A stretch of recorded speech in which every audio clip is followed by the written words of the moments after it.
4세대 계정 할증형 실손의료비에 대한 세 번째 영상인데, 구조와 보장 내용 변경된 것은 앞에 이제 영상으로 말씀을 드렸고, 여기서는 이제 할인 할증에 대해서만 이제 언급을 하도록 하겠습니다. 할인 할증에 관한 사항인데, 할인 할증 제도에 대해서만 이제 말씀을 드리는 거고, 나머지 내용은 다른 영상으로 준비를 했으니까 그 부분을 참고하시면 될 것 같습니다. 최초로 이제 개인별 청구량에 따른 할증 제도가 도입이 됐는데, 자동차 보험과 비슷하죠. 자동차 보험도 내가 사고를 내면 내 보험료가 인상되듯이 그런 개념으로 이제 받아들이시면 될 것 같고, 이전에 개정 전에 2021년 6월까지의 의료실비는 그 개인 청구 금액별로 할증을 먹이지는 않았어요. 그러니까는 전체 그 집단 전체에 대한 그 할증 할인을 적용을 했지 개인별로 따로 할증을 먹이지는 않았거든요. 그 부분에 대해서 얘기를 할 거고, 참고한 안내 자료는 금감원 보도자료 및 그다음에 이번에 나온 약관을 참고했고, 실손 상품 구조 개편 방안 관련 주요 FAQ, 그다음에 보도자료 실손 상품 구조 개편 방안 등을 이제 참고했습니다. 할인 할증 도입 배경은 뭐라고 설명을 하냐면, 일부 가입자의 과다 의료 이용이 대다수 가입자의 보험료 부담으로 전가되기 때문에 이 제도를 이제 도입했다 얘기하고 있습니다. 그래서 상위 10%가 전체 보험금의 56.8%를 지급받고 있다. 무사고자를 포함해서 전체 가입자의 93%는 평균 보험금 미만을 지급받고 있다. 그러니까 상위 10%가 거의 대부분을 받고 있다라는 통계를 보여주고 있어요. 이게 진짜 이유죠, 사실은. 근데 적자 누적으로 인한 보험회사의 실손의료비 보험 판매 중지 및 가입 심사를 강화하고 있다. 다른 것보다도 이제 판매 중지 기조가 이게 사실상 문제라고 보는데, 적자가 이런 식으로 계속 매년 늘어나고 있다고 합니다. 실제로 이제 기존 실손보험이 판매하던 회사 30개사 중에서 19년 말 기준으로 판매 중지한 회사, 그러니까 더 이상 실손의료비 우리는 가입 안 합니다 라고 했던 회사가 모두 11개 회사. 근데 그 이후로 지금 2년 정도가 지나가니까 아마 몇 개 더 늘었을 거예요. 그래서 의료실비를 가입할 수 있는 회사가 선택의 폭이 많이 줄었습니다. 그래서 심사 강화하는 거는 당연한 얘기인 거고, 그래서 언급한 대로 이제 보험회사 자체가 의료실비를 포기하고 있는 추세여서 심사 기준을 굉장히 이제 강화하고 있는데, 보험 가입이 조금이라도 이제 어떤 치료력이나 이런 게 있으면은 가입하기 굉장히 어려운 상황이 되고, 그 다음에 단독으로 의료실비를 원래 단독 실비로 돼 있잖아요. 다른 내용 없이 단독으로 가입하게 돼 있는데, 단독으로 의료실비만 가입을 하기가 어려워요. 거의 대부분의 회사들이 그렇게 인수를 안 받고 있습니다. 그래서 의료실비 문의도 저도 많이 받는데, 이게 제가 의료실비는 물론 수수료도 없고 그 들어가는 어떤 인건비에 비해서 수수료가 없어요. 사실상 없는 거나 마찬가지라서 그냥 우스갯소리로 전화 받자마자 마이너스인 상품이라고 얘기를 했는데, 그런 거랑 상관없이 해드리고 싶어도 이것만 해드릴 수가 없어요. 그 회사 지침이 그래서 대부분 거의 모든 회사가. 그래서 다른 어떤 일반적인 장기보험을 같이 건강보험이라든지 조그만 거라도 뭐라도 같이 가입을 해야 인수를 해주고 있는 추세입니다. 제가 이런 거 얘기해도 되는지 모르겠지만, 그리고 만약에 이제 그런 것들을 뚫고 어떻게 의료실비 가입이 좀 양이 많다 그러면 회사 입장에서는 그 잠정 손실이잖아요. 그래서 설계사한테 일정 수준 이상 의료실비 가입률이 높은 설계사를 영업정지를 때린다고 하더라. 이렇게 얘기를 들은 것 같습니다. 저도 소문을 들은 겁니다. 사실이라고는 제가. 그리고 일부 단독으로 가입 가능한 보험회사가 있기는 하더라 라는 얘기가 전설처럼 어느 회사 가능하더라 여기 하는데, 제가 알기로는 우체국은 가능했습니다. 한 몇 달 전까지는. 근데 지금은 어떤지 모르겠고, 그거나 한번 확인해 봐야 될 것 같고요. 본론으로 들어가서 할인 할증에 대해서 이제 말씀을 드리면, 이게 그 금감원 자료에서 비교를 해 놓은 건데, 예정치기 때문에 이게 모든 조건이 다 동일한 건 아닌데, 표준화 전은 2009년까지를 얘기를 하는 거고, 표준화 후는 2009년 이후, 그리고 새로운 신실손은 2017년을 얘기를 하는 겁니다. 그리고 새로운 실손, 요거는 이제 출시되기 전의 자료라서 예상으로 되어 있는데 10,000원 정도로 나오죠. 40세 남자로 기준했을 때. 근데 그 직전에 개정 전 의료실비에 비해서 엄청나게 할인이 보험료가 많이 싸진 게 아니잖아요. 기존에 평균적으로 12,184원. 근데 이제 새로운 그 예상치는 1,900원 정도니까 1,200원 할인되는 거예요. 1,200원 한 10% 정도. 그러니까는 이게 뭐 확 뭐 이렇게 체감이 될 정도로 보험료가 많이 싸진 건 아니에요. 사실은 7,000원, 뭐 6,000원 뭐 이렇게 떨어진 게 아니니까.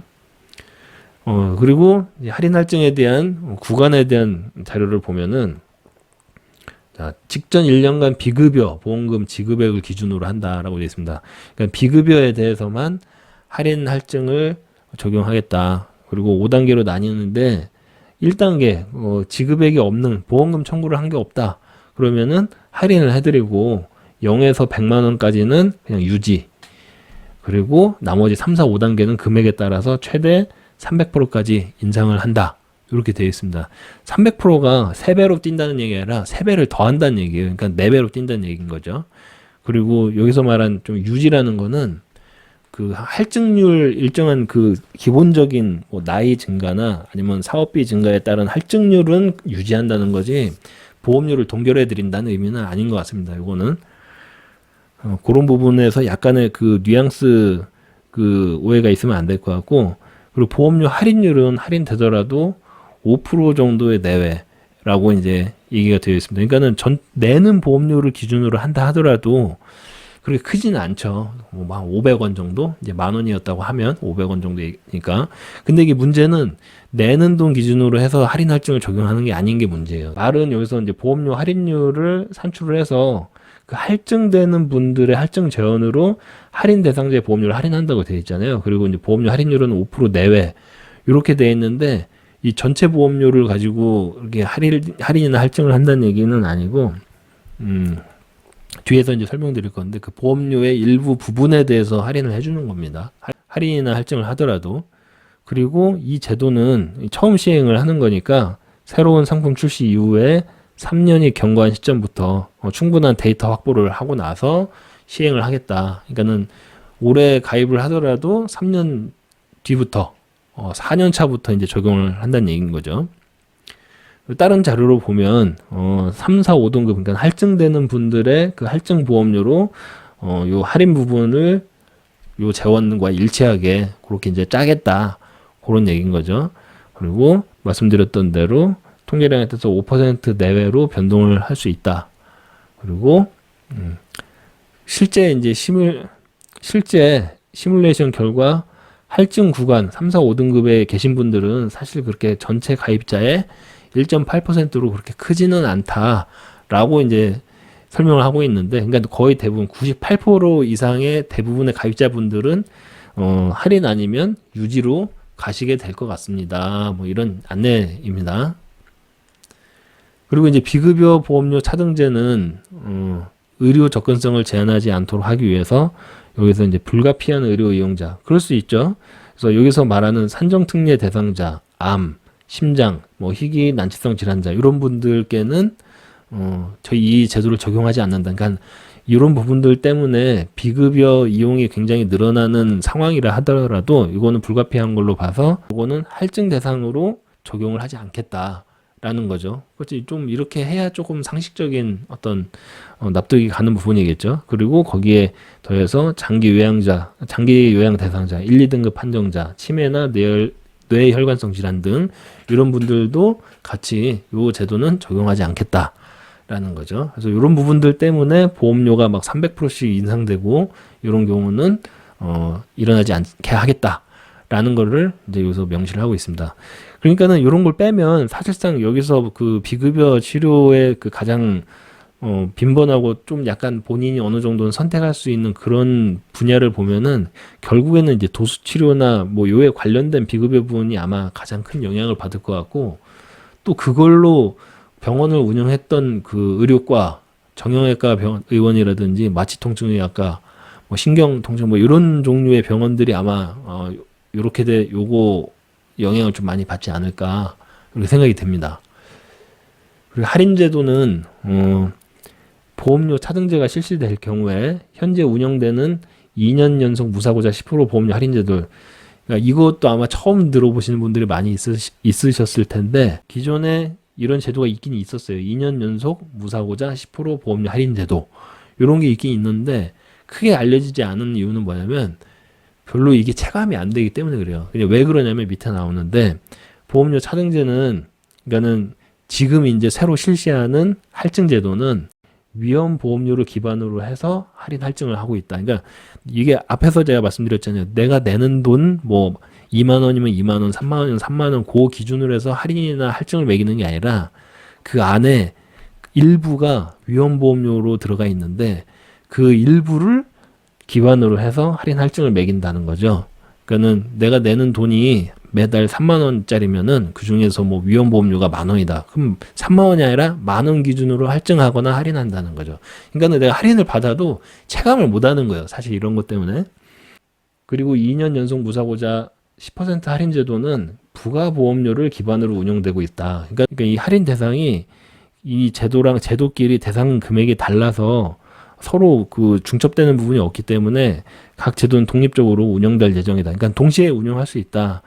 그래서 2년 연속 무사고자는 10% 부가보험료 할인도 받고 그 다음에 보험료 차등제 이번에 시행하는 그 할증제도에 따른 위험보험료 추가 할인도 따로 받을 수 있다. 그러니까는 여기서 부가보험료는 뭐냐면 쉽게 얘기하면은 사업비 같은 거예요. 그 보험을 운영하기 위한 거기에 들어가는 비용을 이제 부가보험료라고 보시면 될 것 같고, 그러니까는 위험보험료는 내가 나이를 먹거나 그리고 전체적인 그 위험보험료 통계가 리스크가 올라가면 이게 보험료는 당연히 이제 받아서 올라가는 건데 여기서 할인을 받아도 부가보험료가 인상이 되면 나는 할인 받은 줄을 모르는 거예요.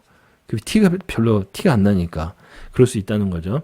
그래서 거꾸로 얘기하면은 보험료 할인이 반드시 금액이 내려가는 것은 아닐 수 있다. 그건 사람마다 다르겠지만 그래서 다른 항목이 인상이 되면 보험료 인하 효과는 내가 볼 때 이제 통장에 출금되는 찍히는 것만 보니까 그 안에서 뭐가 인상되고 뭐가 인하될 때 그걸 내가 어떻게 알아요?